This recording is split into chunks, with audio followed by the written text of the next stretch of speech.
자, 앞에 있는 이야기는 뭐였어요? 결합 에너지로 델타 H 구하기였죠. 두 번째는 표준 생성 엔탈피, 생성 엔탈피라고 불리는 녀석으로도 델타 H를 구할 수 있습니다라는 거예요. 자, 일단 정의부터 한번 가봅시다. 용어를 잘 기억해야 돼. 델타 H는 우리가 흰색으로 적어볼까? 델타 H는 우리가 뭐라고 불렀다? 반응 엔탈피라고 불렀고요. 그 다음에 결합 에너지 있었고요. 결합 에너지 있었고 여기에서 배우는 게 바로 표준 생성 엔탈피라는 겁니다. 기호가 존재해요. 얘는 델타 HF라고 이야기하고요. 여기 옆에 이렇게 위에 위첨자 동그라미 바가 들어가게 됩니다. 자, 위첨자에다가 이런 의미들을 어떤 의미인지 한번 확인해 보면 표준이라고 하는 거는 왜 붙었니? 생성 엔탈피 중에 이제 표준이라고 하는 이 용어가 붙는 건데 표준 상태라고 하는 의미를 가집니다. 그래서 화학 반응을 진행을 할 때 온도와 압력이 되게 중요한 조건 중에 하나인데 표준이라고 하는 상태를 우리가 붙인다라고 하면 1기압 25도씨를 고정시킨다라는 뜻이에요. 그래서 항상 25도씨 1기압이 우리 화학 반응에서는 기본 상태다라고 기억하시면 됩니다. 표준 생성 엔탈피는 생성 엔탈피 중에 25도씨 1기압에서 반응을 시킬 때 표준 생성 엔탈피다라고 생각하시면 되겠고요. 여기에 있는 그러면 F는 뭔가요? 생성에 대한 약자예요. 포메이션에 대한 약자입니다. 그래서 정의를 이제 좀 읽어보면 어떤 물질 일부를 가장 안정한 원소에서부터 생성될 때의 엔탈피를 생성 엔탈피라고 한다. 이게 생성 엔탈피에 대한 의미입니다. 결합 에너지보다는 조금 더 현실적이다라고 생각하시면 돼요. 결합 에너지는 우리가 열을 에너지를 줘서 원자로 쪼개는 에너지지. 그런데 생성 엔탈피는 가장 안정한 원소. 얘네들은 이제 외워주셔야 되는데 혹 제일 이제 쉬운 것들 뭐 탄소, 흑연이라든지 산소, O2, 산소 기체라든지 수소 기체 이런 가장 간단한 이원자 분자로에서부터 만들어질 때의 이 에너지라고 보시면 됩니다. 그래서 표준 생성 엔탈피 정의 다시 한번 어떤 물질 일부를 만드는 데 필요한 에너지다 이렇게 기억을 해주시는 게 좋아요. 자, 정의는 이렇게 배우시고요. 우리는 화살표로 기억하는 게 좋다. 자, 결합 에너지는 화살표를 어떻게 만드는 데 필요한 에너지? 위로 올리는 데. 그렇지. 위로 올리는 에너지. 생성 엔탈피는 내가 안정하게 지금 안정한 원소에서부터 얘네들을 만들어내는 데 필요한 에너지이기 때문에 생성 엔탈피는 아래로 내리는 에너지입니다. 괜찮아요? 그래서 여기다 적어두세요. 표준 생성 엔탈피 여기 옆에다가 딱 줄 쳐주시고 이게 이 화살표 해주시고 아래로 내리는 에너지.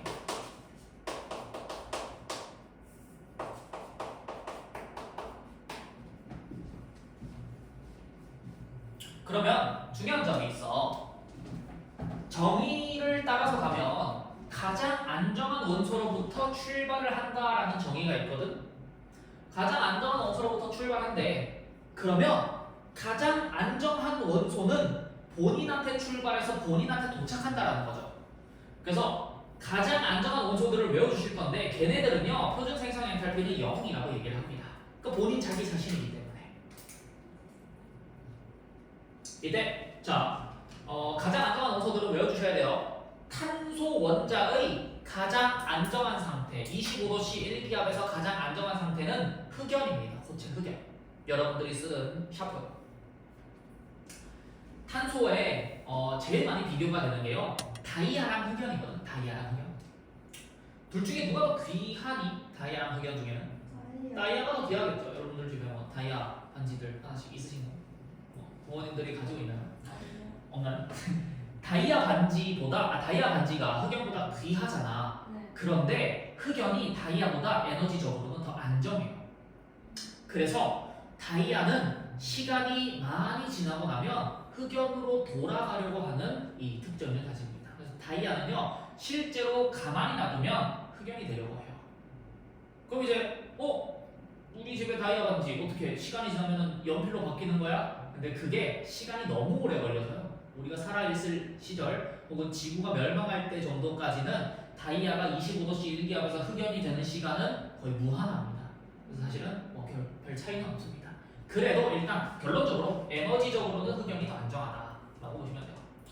자, 그 다음에 수소 원자의 가장 안정한 상태는 H2 기체. 그래서 대부분 산소 원자는 O2 기체. 대부분 우리가 비금속 원소들의 25도C 기압에서의 상태는 이원자 분자 기체 상태라고 생각하시면 돼요. H2, O2, N2, F2 이런 애들 있죠. 전부 다 이원자 분자 상태들은 걔네들이 가장 안정한 상태입니다라고 이야기를 하고 표준 생성 엔탈피가 얼마다? 0 이렇게 보시는 거죠. 표준 생성 엔탈피가 작을수록 상대적으로 안정하다는 게 무슨 뜻이에요? 자, 이 표준 생성 엔탈피가 작다라는 거는 부호를 포함한다라는 의미거든. 자, 한번 생각해봐. 마이너스가 달려 있으면 이 숫자가 클수록 크기가 작다라고 얘기하잖아. 여기까지 이해되니? 괜찮니? 자, 그러면 봐. 마이너스가 크게 나와요. 그러면 에너지가 많이 내려간다는 뜻이에요. 이해돼요? 안정한 상태로부터 어떤 물질들을 만들어낼 거야. 아래로 내리는 에너지라고 했죠. 내려가서 물질들을 만들어낼 텐데 에너지가 마이너스가 크다라는 말은 많이 내려간다라는 뜻입니다. 괜찮아요? 그러면 에너지가 뭐 한 거야? 안정한다, 작다라는 거고 에너지가 안정한 물질이다라는 뜻인 거겠죠. 이해되시나요? 그래서 표준 생성 엔탈피가 작을수록 상대적으로 안정하다라는 게 우리가 에너지가 작다, 표준 생성 엔탈피가 작다라는 게 이게 마이너스가 크다라는 뜻입니다. 여기까지 이해되시나요? 많이 내려간다라는 뜻이죠. 에너지가 작을수록 안정적이라는 거. 그렇죠. 에너지가 작을수록 우리는 물질이 안정하다라고 소개하죠. 좋은 질문이에요. 우리가 물질이 안정하다, 안정적이다는 에너지가 낮다라고 표현합니다. 에너지가 낮을 때 우리는 안정하다라고 표현합니다. 자, 그러면 표준 생성 엔탈피로 델타 H 반응 엔탈피를 구하는 방법 보이시나요? 여기는 뭐라고 적혀있니? 생생 반생, 반결 생결의 반대죠. 네. 반결 생결의 반대, 생생 반생. 왜 그런지 화살표를 통해서 이해를 해보세요. 뭐 대충 이런 화학관이 하나 있다라고 해보자. 자, 얘네들은 우리가 이 결합 에너지는 위쪽으로 올리는 에너지라고 했다면 생성물 쪽을 반대로 해서 마이너스를 취해줘야 된다. 마이너스 결합 에너지 해서 반결 빼기 생결 이렇게 이야기를 했었죠. 괜찮아요? 네. 자, 근데 생성 엔탈피는 어떻게 하는 에너지다? 위에서 뭐 하는 에너지? 아래로 내리는 에너지다, 만들어내는 에너지다라고 이야기를 했었죠. 네. 그럼 우리가 원하는 흐름은 시작 물질에서부터 올라갔다가 내려가는 에너지를 원하는 거잖아요. 네. 여기에 있는 우리가 위쪽을 거쳤다가 결과물로 오는 이 흐름을 원하는 거니까 우리의 이 생성물의 화살표를 뭐 하면 돼요? 반대로 취하시면 되는 거죠. 그래서 생성물의 생성 엔탈피를 뭐 하면 되고 마이너스 취하면 되고 반응물의 거꾸로죠. 반응물의 생성 엔탈피를 마이너스 취하시면 되고 생성물의 생성 엔탈피는 그대로 사용을 해주시는 겁니다. 그래서 생생 반생 이렇게 나오시는 거예요. 생생 빼기 반생. 생생은 그대로 화살표 그대로 써주시고 반응물의 생성 엔탈피는 위로 올라가는 흐름이 필요하기 때문에 마이너스 취해주시면 된다. 역반응을 취해주시면 된다. 끝이에요. 우리가 이번 단원에서 배워야 될 큰 이 문제풀이에 대한 내용들은 여기서 끝입니다. 그래서 결론은 델타 H를 구하는 방법이 두 개가 있다. 결합 에너지랑 생성 엔탈피. 괜찮죠? 자, 결합 에너지는 위로 올리는 에너지, 생성 엔탈피는 아래로 내리는 에너지. 그래서 내가 시작 물질에서 출발해서 화살표를 결국 반응 물질까지 끌고 갈 수 있도록 화살표를 이어줄 수 있는 형태로 이 플러스 마이너스 반응에 대한 화살표의 갑자기 단어가 기억이 안 나. 이걸 뭐라 하죠? 부호죠, 부호. 갑자기 미안해. 이 엔탈피 결합 에너지랑 이 생성 엔탈피에 대한 부호를 내가 에너지 흐름에 맞게 내가 처음에서 출발해서 결과물로 반응물에서 출발해서 생성물로 도착할 수 있도록 이 부호를 설정을 잘 해주시는 게 그냥 마지막 이야기다 보시면 됩니다. 됐나요? 이거를 어떻게 구분을 해야 될지 모르겠어요. 뭐라고? 이게 지금 네. 앞에서 배운 건 반응물 빼기 생성물이었고 네, 여기는 생성물 빼기 반응물이죠. 이거 어떻게 구분해야 될지 모르겠어요. 얘네들은 이거를 이 지금 공식으로 보려면 암기하는 수밖에 없어. 결합 에너지는 암기해야 돼요. 이거는 근데 식으로서 외우려면 무조건 외워야 돼요. 결합 에너지는 반결 빼기 생결이고요. 생성 엔탈피는 생생반생이다. 외워주셔야 됩니다. 이거는 원래 외워서 식을 사용을 하셔야 되는 건데 이 부호 입장에서 우리가 이걸 현실에서 그렇게 많이 사용하지 않기 때문에 헷갈린단 말이야. 항상. 그래서 화살표에 대한 흐름으로 생각하는 게 더 좋다라고 이야기하는 거죠. 결합 에너지는 위로 올리는 에너지, 생성 엔탈피는 아래로 내리는 에너지니까 화살표에 대한 이 흐름만 잘 맞도록 화살표의 부호를 설정해주면 어디가 빼야 되는지 어디가 빼줘야 되는지는 쉽게 결판이 난다 얘기를 한 거죠. 결론적으로 얘네 두 개를 구분하는 방법이 어려워요는 암기를 안 한다라는 거예요. 암기를 해야 돼요. 이거는 어쩔 수가 없어요. 누가 반이고 누가 반 빼기 생이고 누가 생 빼기 반인가요? 이거는 외우셔야 됩니다. 이건 암기를 하셔야 돼요. 암기. 자, 이렇게 보시면 됩니다. 이거 암기하기 싫어서 쌤이 화살표로 알려주는 거예요. 쌤은 저거 암기하기 별로 안 좋아하거든요. 그래서 에너지에 대한 흐름으로서 암기하지 말고 흐름으로 기억해라. 이렇게 기억을 하시면 됩니다. 자, 여기까지 하시면 우리 이제 여름방학의 이 3단원 진도까지는 마무리가 되었습니다. 완벽하게 끝이 났고요. 뒤에 있는 문제들 이제 뭐 만약에 이제 시험 범위가 오게 된다면 여기에 있는 문제들을 한번 다 풀어볼 거니까 우선 이제 다음 주부터는 원래 진도로 돌아가려고 합니다. 뒤에 원래 반응 속도라고 하는 파트가 남아 있는데 이 뒤쪽에 있는 반응 속도 하는 파트는 그냥 어려울 게 아예 없어요. 여러분들한테 뭔가 이 반응 속도에 대한 식을 유도하라는 것도 없고 그냥 암기해서 그래프만 잘 보면 되기 때문에 어려울 게 하나도 없다.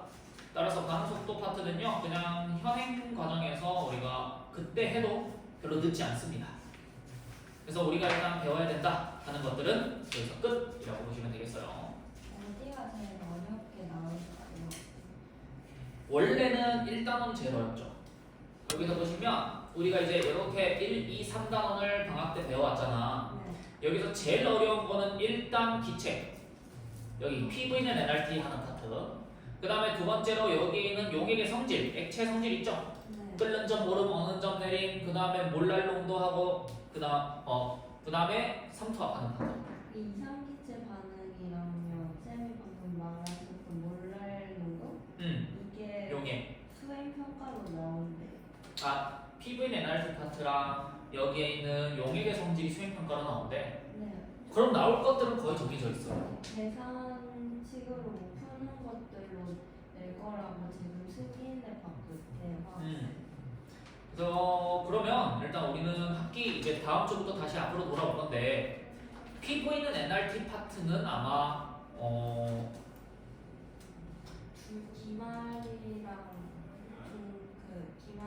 수행평가를 다 나올 거. 수행평가로 나오려면은 우선 분자량 구하기 실험 PV는 NRT를 가지고 분자량 구하기 실험하는 거 하나 나올 수 있는 여지가 있고요. 나머지는 그냥 일단 일반적인 문제 형태로 2개 이상의 기체를 뭐 혼합해놨던가 아니면은 뭐 꼭지를 열었던가 했을 때의 기체의 뭐 PV는 NRT 사용처들 이야기를 할 수 있겠고 두 번째로 용액의 성질 같은 경우에는 시험으로 나오면은 일단 끓는 점, 일단 증기압력에 대한 얘기 증기압력 오름, 증기압력 내림 요거 무조건 질문을 할 겁니다.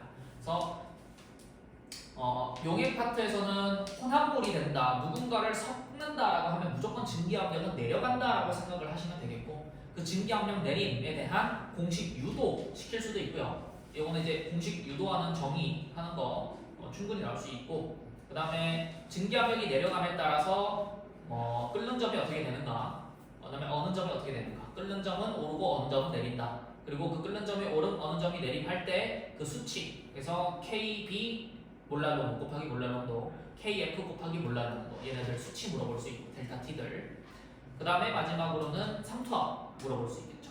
삼투압은 CRT 이렇게 설명을 했었죠. 몰농도 곱하기 R 곱하기 T 해서 삼투압에 대한 크기 비교, 그리고 물이 어디로 이동할 건지 이런 것들을 질문을 할 수 있을 것 같습니다.